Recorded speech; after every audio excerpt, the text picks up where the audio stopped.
السلام علیکم ورحمة الله وبرکاته. یو محترم پوښتنه کړې ده چې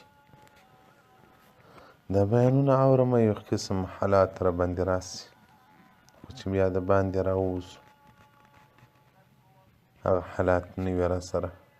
چې کوم بیان اورم د دنیا څخه مې مخ واوړي د آخرت خواته، او فکر و سوچ مې د آخرت سي، خو چې جامعه ته راووځو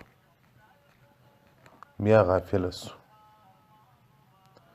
نو دی وایي دا اوس موږ څه چم وکړو. محترمه د رسول الله صلی الله علیه و آله وصحبه وسلم په زمانه کې هم دا واقعه پېښ سوې ده. حنظله رضی الله عنه مبارک وایي ابوبکر صدیق راته نو راسره ملاقات سو،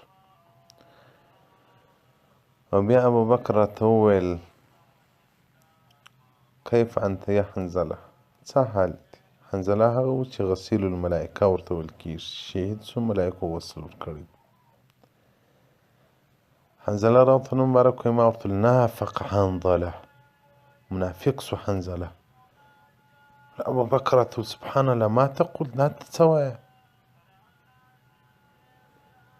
وایي ما ورته وویل نکون عند رسول الله، موږ چې د رسول الله صلی الله علیه وسلم سره ناست یو، هغه د جنت بیان کوي، د دوزخ بیان کوي.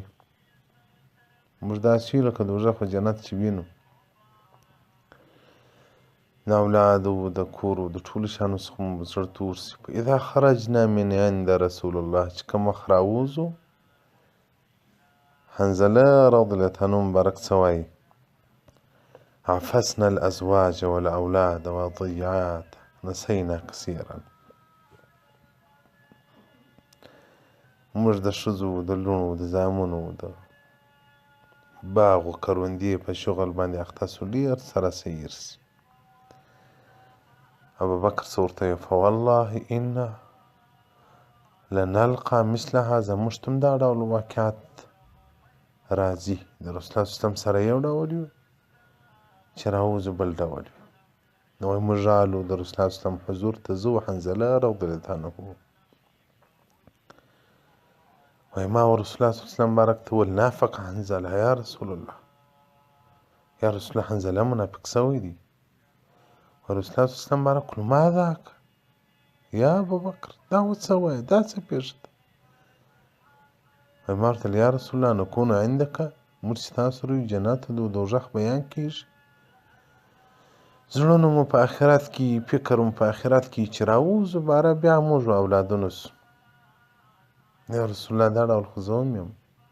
ابوبکر صدیق رضی الله عنه وایي رسول الله صلی الله علیه وسلم مبارک څه ورته ویل والذي نفسي بیده، زما دې په هغه ذات قسم وي چې زما روح د ده په قدرت په قبضه کې دی.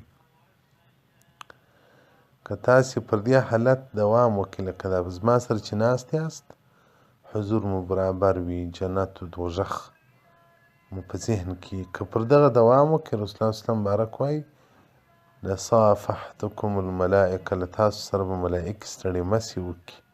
تاسو په کورو کې یاست، پر لار برابر یاست.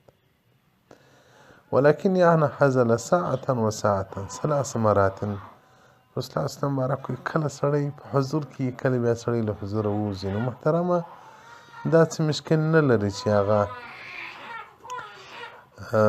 بعضې وخت حضور برابر وي، بعضې وخت نه وي، بس همیشه به د الله جل جلاله څخه حضور غواړو.